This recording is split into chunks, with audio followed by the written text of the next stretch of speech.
আমাদের খবরের জের অবশেষে অস্থায়ী কর্মী পেল পিয়াসবাড়ি রেশম নার্সারি কেন্দ্র। রেশম চাষে আর কোনো সমস্যা থাকবে না কৃষকদের। এবার থেকে সহজেই মিলবে তুত গাছের কাটিং থেকে পলু পোকার ডিম। মালদার ইংরেজবাজার ব্লকের পিয়াসবাড়ি গ্রামে রয়েছে রাজ্য সরকারের এই রেশম নার্সারি। মূলত এই নার্সারি থেকে উত্তরবঙ্গের জেলাগুলিতে রেশম গাছের কাটিং চারা, পলু পোকার ডিম সরবরাহ করা হয়। এটি উত্তরবঙ্গের সর্ববৃহৎ রেশম নার্সারি কেন্দ্র। সরকারিভাবে রেশম চাষের উৎপাদন বৃদ্ধি করতে একাধিক পরিকল্পনা দীর্ঘদিন ধরেই নেওয়া হয়েছে। কৃষকদের প্রশিক্ষণ থেকে শুরু করে কৃষি ও যন্ত্রপাতি বিতরণ করা হয়েছে। কিন্তু এতদিন পর্যন্ত মালদার এই রেশম নার্সারিতে পর্যাপ্ত পরিমাণে কর্মী না থাকায় উৎপাদন কমে গিয়েছিল। গত 2 মাস আগে সেই খবর সম্প্রচারিত করেছিলাম আমরা। ফলে মালদা ও অন্যান্য জেলার রেশম চাষিরা রেশম গাছের কাটিং ও পলু পোকার ডিম সংগ্রহ করতে সমস্যায় পড়েছেন। বাইরে থেকে চড়া দামে কিনতে হতো কৃষকদের। তাই সরকারি এই রেশম নার্সারিটি সঠিকভাবে পরিচালনার দাবি তুলে আসছিলেন জেলার রেশম চাষিরা। এই রেশম নার্সারিটি প্রায় 190 বিঘা জমির ওপর অবস্থিত। প্রতি বছর গড়ে 600 থেকে 700 কুইন্টাল রেশম গাছের কাটিং উৎপাদন করার ক্ষমতা রয়েছে। কিন্তু কর্মী না থাকায় এতদিন তা সম্ভব হয়নি।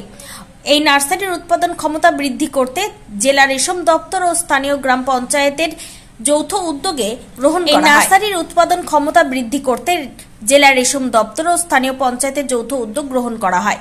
যৌথভাবে এই নার্সারিতে 232 জন অস্থায়ী কর্মী নেওয়া হয়েছে। একসঙ্গে প্রচুর অস্থায়ী কর্মী কাজ শুরু করায় গোটা নার্সারি চত্বরে আবার চাষ শুরু হয়েছে। এতদিন কর্মী না থাকায় মাত্র কয়েক বিঘা জমিতে রেশমের কাটিং উৎপাদন করা হতো। বাকি গোটা নার্সারি চত্বর আগাছায় ভরে গিয়েছিল। পলুর ডিম তৈরির ঘরগুলিও ব্যবহার ও সংস্কারের অভাবে বেহাল হয়ে পড়েছিল। নার্সারিতে কর্মী আসায় এবার থেকে গোটা নার্সারি জুড়েই শুরু হয়েছে চাষ। এমনকি সমস্ত ঘরগুলিতেই পলু পোকার ডিম ফোটানো হবে। এর ফলে স্বাভাবিক হবে এই নার্সারির উৎপাদন ক্ষমতা। উত্তরবঙ্গের রেশম চাষিরা খুব সহজে এখান থেকে রেশম পাবেন গাছের কাটিং থেকে পলু পোকার ডিম। নার্সারির উৎপাদন ক্ষমতা স্বাভাবিক হওয়ায় খুশি স্থানীয়রা, কারণ আশপাশের কৃষকেরা এখানে অস্থায়ীভাবে কাজ পেয়েছেন। আগে তো লোকের জন্য কাজ হচ্ছিল না, জমিগুলো ভর্তি পড়েছিল। এখন যেরকম লোক নিয়েছে তো কাজ চলছে। এরকম যদি লোকটা চলতে থাকে তো কাজটাও ভালো হবে।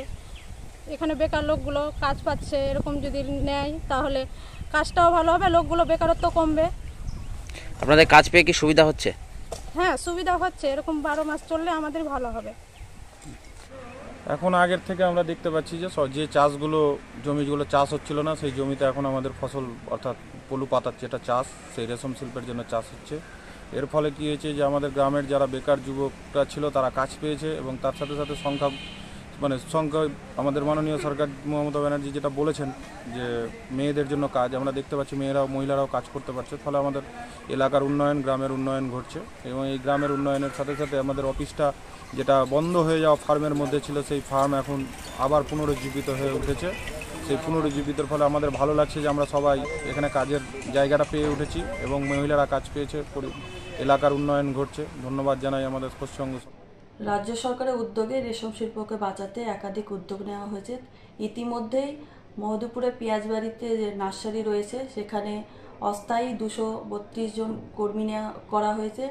তারা যে পূর্বে নার্সারি যেইভাবে ছিল তারা সেখানে রক্ষণাবেক্ষণ করবে এবং তুত যে রেশম কিট থাকে সেটা তারা রক্ষণাবেক্ষণ করবে এবং তুত চাষ করবে।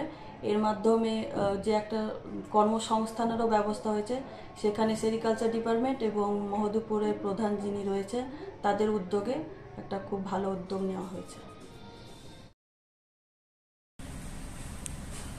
Bureau report, news for Bengal. কম খরচে সাধারণ মানুষের একমাত্র ভরসা রাজ্য সরকারের সুফল বাংলা স্টল। এখানে চাল, আটা, কালো চাল, মাংস থেকে শুরু করে সমস্ত রকম শুকনো খাবার পেয়ে যাবেন অন্য বাজার থেকে কম দামে। এছাড়াও রাজ্যের অন্যতম আকর্ষণীয় সুন্দরবনের মধু পাবেন আমাদের স্টলে। তাই আজই আসুন সুফল বাংলা স্টলে। আমাদের ঠিকানা মালদা কালেক্টর বিল্ডিংয়ের বিপরীতে অথবা শুভঙ্কর শিশু উদ্যানের পশ্চিম গেটের সামনে, মালদা। যোগাযোগ নম্বর 8001574145 অথবা 9733179825। This channel does not promote or encourage any illegal activities. All contents provided by this channel is meant for educational purpose only.